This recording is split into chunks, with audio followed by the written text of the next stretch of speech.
stuff like that underneath it. Got American patch plant seedlings I just put in. As you can see, really just starting to harden that process, but yeah, the plant's looking good. These are, I think, going on the 3rd year now. It's coming into the 3rd spring.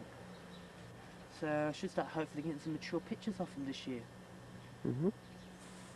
Be interesting to find out what they are.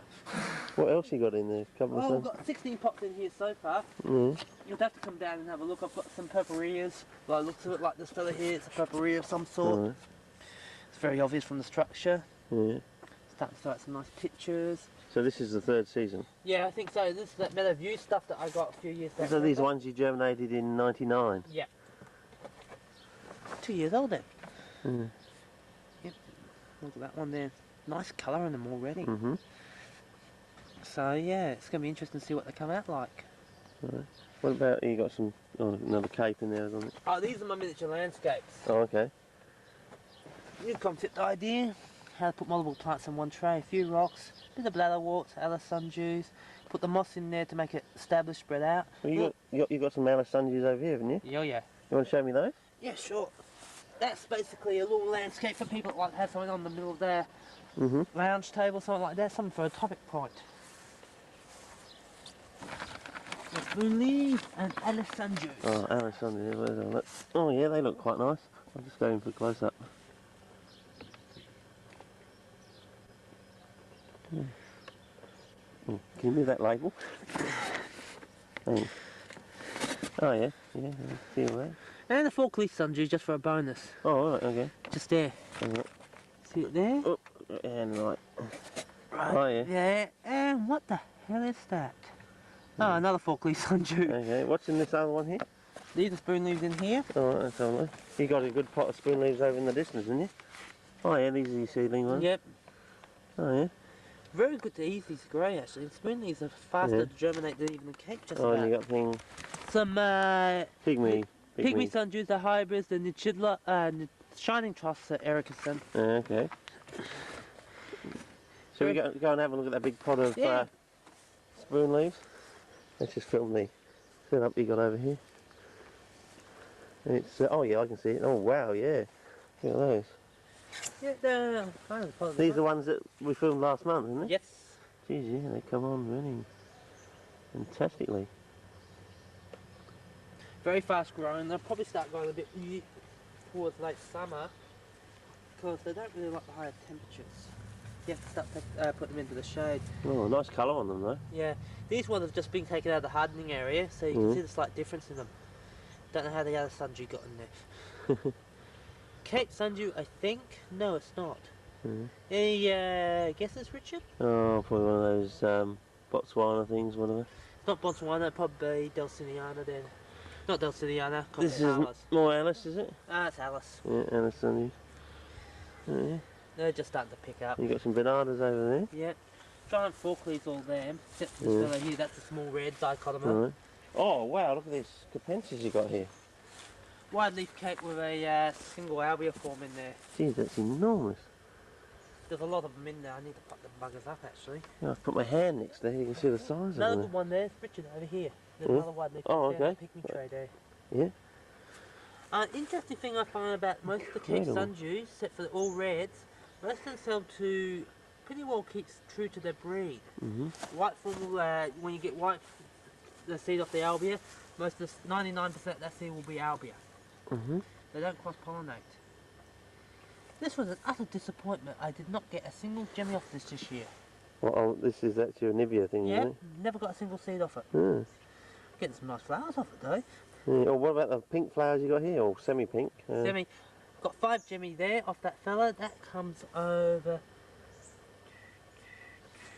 That's Scorpioides, isn't it? Yep, shaggy sundew is the common name for it. Shaggy sundew, Yeah, as you can see from the pubescent flower stalks, where they got their name from pretty easily. Fortunately, I don't have any rusties out at the moment, otherwise I'll show you the comparison between them two. Quite distinct. Here's the jemmy I got off them. Very poor collection of jemmy off them, but I got them and another 9 in a tray inside the greenhouse. They've just been brought out today, so we'll see how they Oh, stand. it's a nice looking one thing here. What's this one? Ericksoni, I say, by looks. Watch it, you got your hands on the label. Yeah, it's Ericksoni by the colouring. Get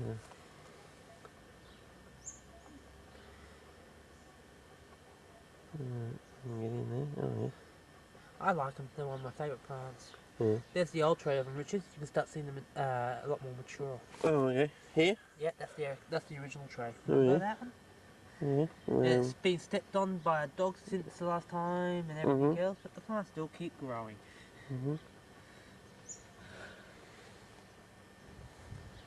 And have a look at this all red form. Here's the Mount Bowl form. Okay.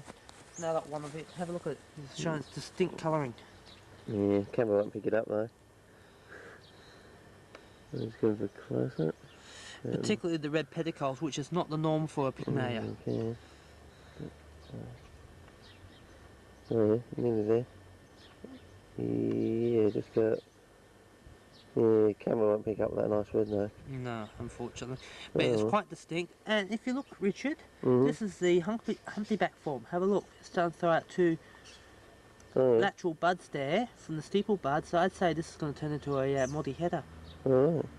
So this is the Humpty Dumpty form of it too. Bold red actually comes in two forms. Your normal form like this, and the other one we call Humpty Dumpty. It seems to piggyback in the wild all the time, and it's quite consistent in the population. When you find one piggyback, most of them around it will be piggyback. If they're a single plant, most of them will be single plants, indicating that one plant, one or two seeds germinate in a particular area, and the whole colony is produced by Jemmy. Yeah, okay, well, let's look at your tuberous, or? Yeah, there's a few of them floating around. Well, I like your Menziesii over the back there. I'll just film this and then we'll... Stunt. That's your... Stunted macrantha. Stunted macrantha, okay. Yeah, it should be up around here. Didn't do quite well. Good flower crop on it. Yeah. Interesting thing is, I haven't done it this year, but last year I tried to cross-pollinate it with the Aramea, which is just under here. Right. Any luck? No. I did work out, however, you can only get the pollen off the Aramea and the macrantha species in the afternoon. Yeah. But I've never managed to get them across successfully. So you reckon they should actually be species rather than subspecies? Don't know, but I reckon it should be checked out more properly. The concept Plantii and macrantha species might be different species, because when you read the actual material about it, they've got viable seed. You don't know if that seed was actually the seed off the plants from the hybridizing were viable themselves. If they were sterile plants, the plants are closely related, but they're still different species. It's like crossing the line of the tiger and saying they're the same species. Is that the thing from New South Wales? Yeah, Glenmore. Glenmore, okay. And here we've got Chuckaloo flowered form. already and... You want to see a comparison? Chuckaloo form? Okay, we'll put the two together then. Glenmore from New South Wales. Yeah, okay. That's Glenmore from New South Wales. Alright, and next to it is Chuckaloo. Serpentine form from South Australia, Mount Which is Bold more area. robust, but a later grower. And also, if you look at the way the flower stalks are coming up, it's got a multi-headed flower stalk. Oh yeah. Which is quite interesting. Yeah. And I think I've got some more seedlings coming up here. Oh, that's good. Oh yeah. Yeah. It looks like the plant's died back and it's reshot itself. See, there's the dead stalk there. And look here, seedling. I say what's happened is the tuber's reacted to losing its main growing stem, is reacted by throwing out things, which is one of the major reasons why flowering plants in general actually took over from ferns and stuff like that kind of adaptability. Yeah. They can regenerate from damaged parts a lot more effectively than a fern or a cycad. That was their main advantage over all the other plants. Shall we have a look at your Menziesii, I think? Is that... Prayfolias. Oh, Prayfolias. Good night. Good night. Oh, going on, eh? Yep, first ones to always go, first ones to come up. Yep, going on. Okay. So it's good night to them. No, these are, what are these? Just Amaraya. Amaraya, okay. I've got heaps of them. Very proficient at helping Yeah, you got your little stoloniferas here. Yep. Most of them are protractor. Yeah. Yeah, all of them are protractor. I think I've got one compactor around, but I keep them separated. Yeah.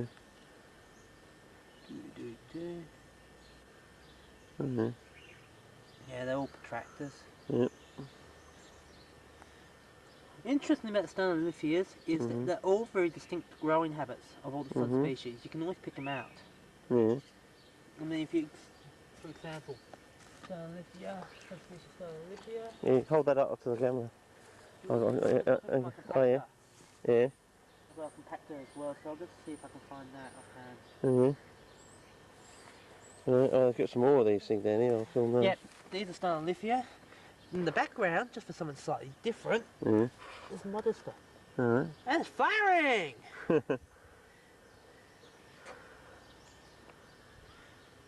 There. I'll just film this one here.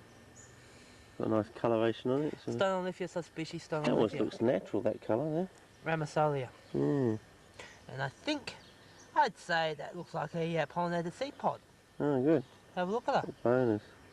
Yeah, I'm closing in. Yeah, I'm almost there. Oh, yeah. It looks pretty pollinated to me. It's set. Oh, yeah. Oh, yes, I've got your finger in it now. Yeah, I was looking at the wrong pot before. See that one there? Yeah. It looks like it's set. Oh, that's good. And this one here definitely looks set. Oh, good. So plenty more seed for the seed bank. What seed bank? Seriously, that lot. And if I do get seed off this, I'll keep it for myself to try and get them going again, establishing a population of them. Once I do that, I'll be more than happy to take stuff to the seed bank and everything else. But let's try and get this thing adapted to South Australia, not Western Australia. Just over here is the compactor. Have a look at that. Very, very colourful. Very, very small. Yeah. But it's still, when you look at it from, against the Sternolithia leaves, you can still tell it's Sternolithia. Yeah. Okay. Who named most of these subspecies? Is it Alan Larry? I know he named a couple, but I don't think he named them all, did he? No, because some of them are in the Rick Erickson's book, aren't they? Whoever did them did a very good job of naming them and knew what they were talking about. I like, my personal favourite has to be the Sternolithia subspecies Sternolithia. It's just shape, the colouring, it's just nice. Yeah. It always comes out in these branches of 4, 3s or 5s, like this one here.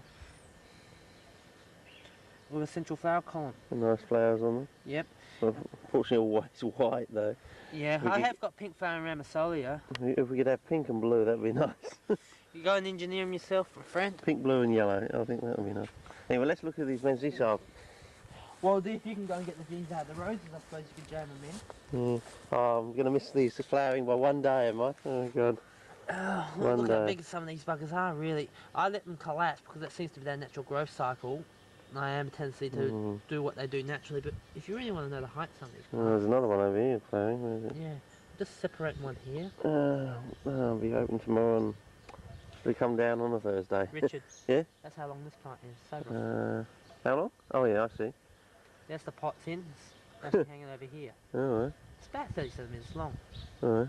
Which is about, supposedly, the maximum height you can get for this particular subspecies of Menzies. Not that I've grown any of the others. Geez, that's a nice rugged plant. Oh, it's two plants joined together, this one. Have a look. Here's it at full height. Oh, full height, okay. Yeah, I'll just go in a bit closer. Just unattach the last plant. And dun-dun! Just can't pick up the colour though. Ah, these have got the most beautiful reds in them when they're full sunned. They're just worth it.